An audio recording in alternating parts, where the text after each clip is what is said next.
Covering news where you live. This is 5 News.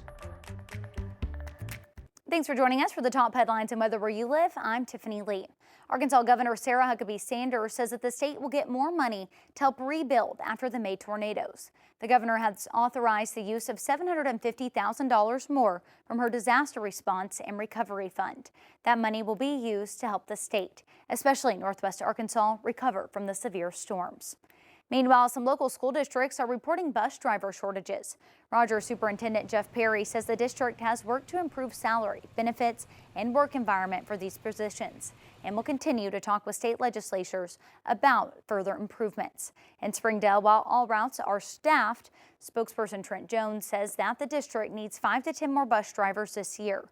Both acknowledge that it's a tough job that takes a special kind of person. I think it's really important to note that our bus drivers set the tone in the community. It's the first face you see, and it's the last face you see as a student. So having that opportunity to open that door, be a welcoming person, and invite them to come on in.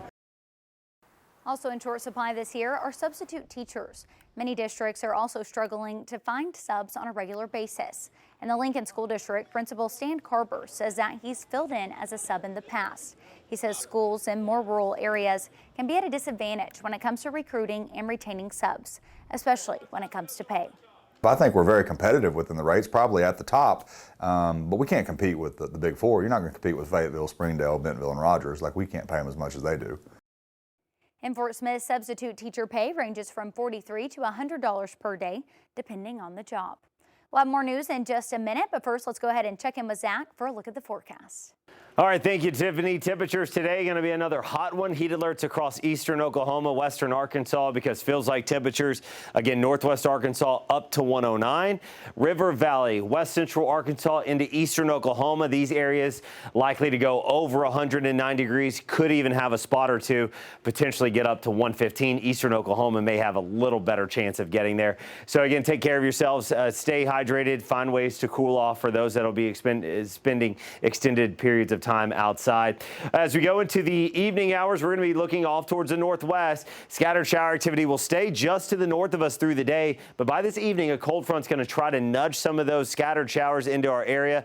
If they can make it in, they should be weakening and possibly even fizzling out. A coverage 20-30%, so we don't think everyone's going to get some rainfall. If you don't get one of those showers in northwest Arkansas, Thursday evening, you'll have another chance as we go into Friday. Another area of scattered showers and thunderstorms going to try to move in. Friday night, we'll keep you updated. All right, thanks for that, Zach. Well, a place where it's easy to find an inexpensive home and a good job, and might just put Fort Smith on the map for people across the country who are ready to move. A recent Business Insider study ranks the city as 15th in America for affordability, along with a thriving job market.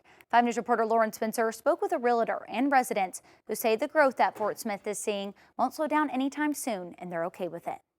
Come on, you got it! We're just living the dream. If anyone has seen the city of Fort Smith grow into what it is today, it's Alan Uloa. My family and I, we immigrated up here back in '91. From Honduras, which is a little different than the River Valley. My first snow was the biggest culture shock. Put on like 2 jackets, everything. 33 years in Arkansas's trailblazing city. Some things have changed for Alan. You're seeing everyone be a little bit more open-minded towards all the different cultures. His wife, Stephanie, says she's noticed how the city is growing intentionally. The efforts that are being put into the community. I like the business district. I like the historical sites that are being used for local businesses and that growth that's bringing in a lot of tourist attraction. It's going to open up more eyes and bring in more opportunity. Craig Price has been a realtor in Fort Smith for 8 years, and he's seen the average price of a home rise. My first year was $88,000.